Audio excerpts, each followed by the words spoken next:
آئیے آپ دیکھتے ہیں کہ غصے کے کیا نقصانات ہوتے ہیں۔ غصہ عام طور سے اتنا آدمی لمیٹڈ غصہ اور سب کچھ نہیں کر پاتا ہے۔ ایک آدمی عام طور سے آپ بچے کو بولو گے کہ دروازہ ہے اور باہر مت جانا، باہر گاڑی آ رہی ہے دیکھو، تو بچہ ہے وہ عام طور سے قابو رکھ پاتا ہے نہیں، یہاں دیکھتا ہے اس کو لگتا ہے منع کیے تو کچھ تو اچھا ہے۔ اور انسان کی طبیعت میں ہے کہ اس پیڑ کے قریب مت جانا۔ اللہ نے بنایا ایسا انسان کو، اللہ نہیں بنایا ایسا اس کو، اسی میں اس کا امتحان ہے، اسی میں اس کا امتحان ہے۔ آدمی اسی لیے اہل علم ابن الجوزی رحمۃ اللہ علیہ فرماتے ہیں ایک آدمی کو اگر آپ دن بھر بھوکا بٹھاؤ بیٹھے گا، لیکن آپ بولو جو سامنے تمہارے کنکریاں ہیں ان سے مت کھیلو، ان کو ہاتھ مت لگاؤ، تو بولتے اس کو برداشت نہیں ہوگا، ہاتھ لگا کے دیکھے گا اس کو۔ اس کی طبیعت میں ہے، اس کی طبیعت میں اللہ نے بنایا اس کو ایسا، یہ نہیں کرنا تو کر کے دیکھے گا۔ یہ سب دروازے کھولو، وہ ایک الماری کا دروازہ وہ مت کھولو تو اس کو بےچینی انداز سے ہوگی، اس میں کیا ہے ذرا دیکھنا ہے اس کو۔ ایسا بنایا اللہ نے کہ یہ اس میں تجسس، دلچسپی اس کے اندر ہے، اسی سے تو سارے انسان تحقیق کرتے ہیں، کیا ہے دیکھیں گے۔ اسی لیے تو لوگ علماء کے پاس جاتے ہیں، اسی لیے تو کتابیں پڑھتے ہیں، اسی لیے تو سب کچھ ہوتا ہے۔ تحقیق کا جذبہ ہے انسان کے اندر، اب اس کی حدود ہیں، آدمی حد پار کرتا ہے تو وہ برا ہو جاتا ہے۔ بہرحال تو غصہ اکثر اوقات انسان غصے میں مغلوب ہو کر شریعت کی حدیں پار کر جاتا ہے اور نقصان اس کو ہوتا ہے۔ کیا نقصان غصے کے ہو سکتے ہیں آئیے دیکھتے ہیں۔ نمبر 1، غصہ عقل کو متاثر کرتا ہے۔ سب سے بڑا جو ڈیمیج ہے غصے کا کہاں ہوتا ہے؟ عقل۔ سب سے پہلے آدمی کی عقل متاثر ہو جاتی ہے اس سے۔ اسی لیے ابن حبان رحمۃ اللہ علیہ فرماتے ہیں وَأَحْضَرُ النَّاسِ جَوَابًا مَنْ لَمْ يَغْضَبْ، لوگوں میں جواب دینے کے اعتبار سے سب سے حاضر جواب آدمی وہ ہوتا ہے جو غصہ نہیں ہوتا ہے۔ یعنی سامنے والا آپ کو غصہ دلائے، آپ غصہ اگر نہیں ہوتے ہیں، اس کو برداشت کر جاتے ہیں، پی جاتے ہیں، تبھی آپ صحیح جواب دے سکتے ہیں۔ لیکن آپ اس کے غصے کی زد میں آ گئے، اس کی بات سے آپ ٹریگر ہو گئے، تو آپ کیا ہوگا؟ آپ صحیح بات نہیں کر پاؤ گے۔ تو صحیح بات کرنے کے لیے غصہ پینا ضروری ہوتا ہے۔ بحث مباحثے میں کیا ہوتا ہے؟ اب آپ غصے میں آ گئے، آپ آل فال کچھ بھی بولنا شروع کر دو گے اور آپ باطل ثابت ہو گئے قرآن و سنت پر ہونے کے باوجود۔ کیوں؟ آپ غصے کی رو میں بہہ کر آپ نے بہت کچھ بول دیا ہے، آؤٹ آف کنٹرول ہو گئے، زبان سے گالیاں بھی نکل گئی، بعد میں گھر پہ آ کے سر بیوی کو بولا دبا ذرا میرا سر بہت دکھ رہا۔ کیوں؟ کنٹرول کے باہر ہو گئے۔ تو نمبر 1، غصے کا نقصان ہی ہوتا ہے کہ آدمی کی عقل متاثر ہو جاتی ہے اور آدمی صحیح فیصلے لینے کی کنڈیشن میں نہیں رہتا ہے۔ اسی لیے اللہ کے نبی صلی اللہ علیہ وسلم نے فرمایا دوسرا نقصان کہ غصہ عدل سے باز رکھتا ہے، انسان کو انصاف سے روک دیتا ہے، ظلم کی طرف لے جاتا ہے۔ اللہ کے نبی صلی اللہ علیہ وسلم فرماتے ہیں لا یقضین حکم بین اثنین وهو غضبان، کوئی آدمی غصے کی حالت میں 2 لوگوں کے بیچ میں فیصلہ نہ کرے۔ اب یہی غصے میں ہے، لو اس کو بھی اندر، لو اس کو بھی اندر، بہت سر دکھا دیا ان لوگوں نے بحث کر کر کے۔ کیوں؟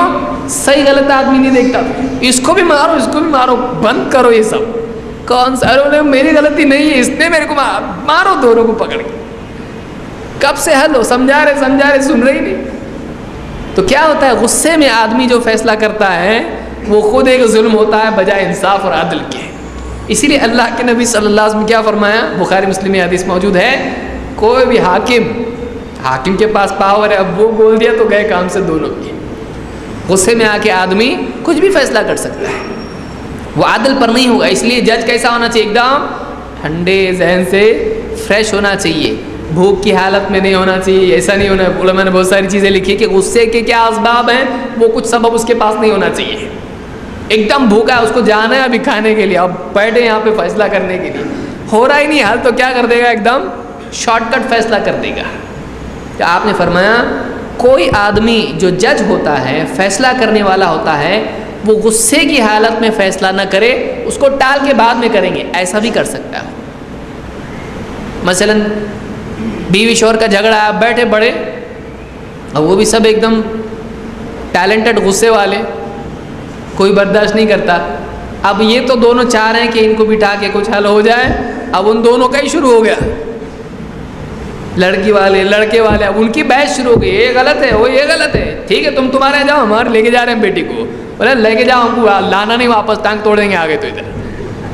اور وہ لوگ بولے تم کو بٹھائے تھے جوڑنے کے لیے, مسئلہ حل کرنے کے لیے. بیوی بھی چاہ رہی, شوہر بھی چاہ رہا, لیکن ان لوگوں نے کیا کر دیے, فیصلہ اپنے حساب سے کر دیے. کیوں؟ غصے میں آ کے. غصہ فیصلہ کرنے کی صلاحیت چھین لیتا ہے. غصے میں آدمی انصاف کی بجائے ظلم کا فیصلہ کرتا ہے. تو دوسری چیز غصے کے نقصانات میں سے یہ ہے, غصہ جب حد سے پار کر جاتا ہے تو آدمی فیصلہ اس میں صحیح نہیں کر پاتا ہے اور آدمی ظلم والا فیصلہ کرتا ہے. نمبر 3, غصہ جب حد پار کر جاتا ہے تو آدمی اپنے ہی فائدے کی چیزیں توڑ پھوڑ کرتا ہے اور پھر بعد میں سر پکڑ کے بیٹھتا ہے. غصہ آیا, بیوی سے بحث ہوئی, کچھ بھی ہوئی, موبائل لے کے دیوار پہ پھینک دیا, بعد میں خود ہی لے کے اس کو خود ہی لے کے جوڑا. بیوی بول رہی کہ اچھا پہلے کیوں توڑے پھرے اس چاہ بھی نہیں تو تیرے بھی دانت توڑ دوں گا. کیوں؟ اب بعد میں سوچتا کیوں ایسا کیا میں نے, تو کون کیا, یہ آپ ہی کیے نا. لیکن کیوں کیسا ہوا, اس وقت میں کچھ اور تھا, میرا جو کنیکشن اندر کا کچھ تھا سرکٹ شارٹ سرکٹ ہو گیا تھا کچھ, تو بھی توڑ دیا اپنی چیز. بعد میں آدمی افسوس کرتا ہے. تو غصے میں اکثر اوقات کبھی چھوٹا نقصان ہوتا ہے, کبھی بڑا بھی نقصان ہو سکتا ہے. ایک آدمی بہت بڑا نقصان اپنا ہی کر سکتا ہے. آیا غصہ, مشین میں کچھ تو ڈال دیا, توڑ دیا پوری مشین, 1 لاکھ روپے کا خرچہ آیا اس کے اوپر. گاڑی تھی, گاڑی کا کچھ کر دیا, باہر جوڑ دیا, ادھر کے ادھر, غصے میں آ کے بن رہی نہیں, اور بھی زیادہ پورا دھماکہ ہو گیا. کچھ بھی, اس کا بھی نقصان, اپنا بھی نقصان. دواخانے پوچھ رہا کیسی میری گاڑی, ارے گاڑی چھوڑ, تیرا حال دیکھ کیا ہو رہا ہے. غصے میں آدمی چیزوں کا نقصان کرتا ہے. نمبر 3, غصے میں آدمی کی زبان اس کے قابو میں نہیں رہتی ہے. یہ ایک عجیب مصیبت ہے.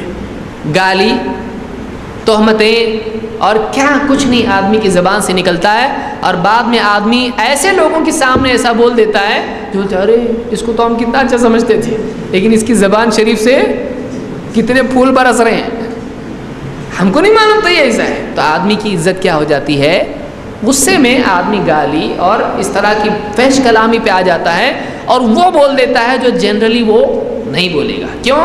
اس لیے کہ اس کا بندھن ٹوٹ گیا ہے, تو وہ بعد میں ندامت کا سبب بنتا ہے, زبان اس کی غلط چلنا شروع ہو جاتی ہے.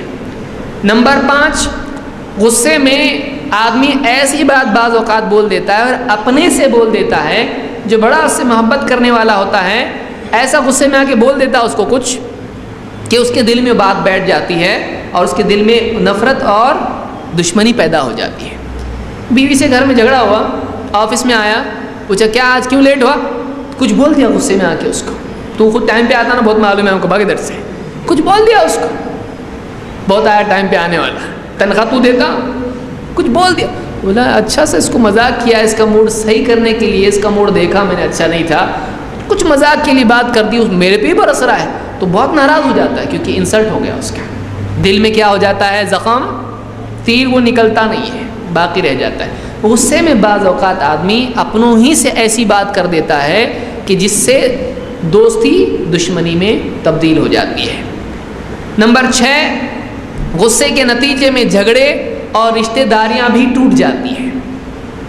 آدمی غصے میں آ کے کچھ بول دیتا ہے, پھر یہ تمہارے گھر کو, ہم ہمارے گھر کو, پھر تعلقات کیا ہو جاتے ہیں, ختم ہو جاتے ہیں. عام طور سے نکاح اور جنازے میں ہوتا ہے. جنرلی کہاں ہوتا, نکاح میں آئے, اس نے کچھ بولا, اس نے کچھ بولا, جھگڑے ہوئے, جا رہے ہم, چل گڈو, چل چنو, چل چل, بیوی کو لے کے نکل گیا. آج کے بعد آئیں گے نہیں, نکاح میں نہیں, جنازے میں بھی نہیں آئیں گے, گئے نکل کے. تو کچھ سختی سے بات بول دیتا ہے آدمی, تھوڑا سا برداشت نہیں کرتا ہے, اور آدمی بول دیتا ہے کچھ, تو اس سے سالوں کی رشتہ داریاں ٹوٹ جاتی ہیں. 7, غصے کے نتیجے میں طلاق بھی ہو جاتا ہے. آدمی غصے میں آ کے طلاق طلاق طلاق, اور پھر بعد میں جو ہے سوچتا اب کیا راستہ ہے اس کے لیے. پھر تھا پہلے حنفی, آپ کس کو ڈھونڈتا, کوئی اہل حدیث عالم مل جائے, اور ایسے کئی لوگ ہوتے ہیں ایسا کرتے ہیں, اللہ ہدایت دے. تو غصے کے نتیجے میں آدمی آ کے بیوی کو طلاق دے دیتا ہے, اور بعد میں سوچتا ہے کہ میں نے کیوں ایسا کیا. اب تیر واپس تو نہیں آ سکتا نا, ہاں یہ اور بات ہے، مسئلہ صحیح یہ ہے کہ 3 طلاق اگر ایک ساتھ دے دے تو ایک ہی واقع ہوتا ہے، 3 نہیں، بیوی باقی رہتی لیکن طلاق ہے، اس کو واپس سے نکاح میں یعنی نکاح کے بغیر واپس باقی رہتی ہے، وہ اس کو رجوع کر سکتا ہے، لیکن طلاق تو ہوا نا، زندگی بھر کے لیے ایک موقع گیا۔ 8 غصے کے نتیجے میں مار پیٹ بلکہ قتل تک کی نوبت پہنچ جاتی ہے۔ ایک آدمی غصے میں آ جاتا ہے اور کسی کو خوب اتنا مار پیٹ کر لیتا ہے، کبھی اپنے ہی بچے ہوتے ہیں، کبھی اپنی بیوی ہوتی ہے، کبھی اپنا ہی دوست ہوتا ہے، کبھی اپنے ہی رشتہ دار ہوتے ہیں، مار پیٹ کر کے آدمی سیدھا کبھی ان کو دواخانے میں پہنچا دیتا ہے، کبھی جنت میں پہنچا دیتا ہے۔ تو آدمی غصے میں آ کے بہت دور تک بھی ہاتھ کا استعمال کر سکتا ہے، نقصان بڑا اس کو ہوتا ہے۔ 9 غصے میں آ کر بعض اوقات آدمی اپنے پر یا دوسروں پر لعنت اور بد دعا بھی کر دیتا ہے۔ عورتیں عام طور سے غصے میں آ کر اپنی اولاد کو ہی جا گاڑی کے نیچے آ کے مر جا، بات نہیں مار رہا، سودا نہیں لا رہا بازار سے، غصے میں آ کے کچھ بھی بد دعا دے دیتی ہے۔ تو غصے کے نتیجے میں آدمی کبھی کسی کو لعنت یا بد دعا کر دیتا ہے۔ نمبر 10 غصہ کفر تک بھی لے جاتا ہے، غصہ کفر تک بھی لے جاتا ہے۔ ایک آدمی کے پاس اس کے پاس اللہ اور اس کے رسول کی بات پیش کی جائے اور اس کو غصہ آ گیا کہ میرے نفس کے خلاف بات پیش کی، نہیں مانتا میں، کر سکتا ہے آدمی، تو ایک آدمی کفر تک بھی چلا جاتا ہے غصے کی وجہ سے۔ تو غصہ یہ پورے 10 نقصانات ہیں، اور بھی بہت سارے نقصانات ہیں۔